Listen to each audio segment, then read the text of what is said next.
দুনিয়াতে শুধু সংসার করার জন্য আমি আল্লাহ তোমাদেরকে বানাই নাই।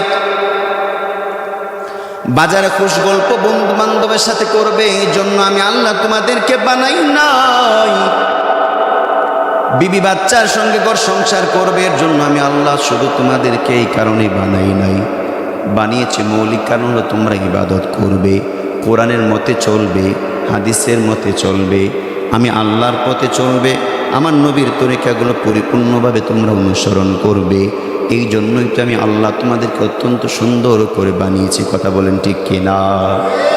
আল কোরআনের পথ এই পথই আসল পথ, অন্য পথে অন্য মতে নেই যে রহমত। আল কোরআনের পথ এই পথই আসল পথ, কোরআনের পথে চললে সুখী হওয়া যায়, কোরআনকে না মানলে বান্দা দুঃখী বনে যায়।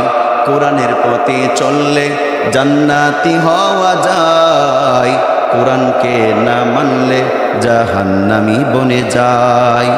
দুনিয়া তো আসবে কষ্ট মুসিবত, কষ্ট মুসিবত, আল কোরআনের পথ এই পথই আসল পথ, অন্য পথে অন্য মতে নেই যে রহমত। আল কোরআনের পথ এই পথই আসল পথ। কথা বলেন ঠিক কিনা?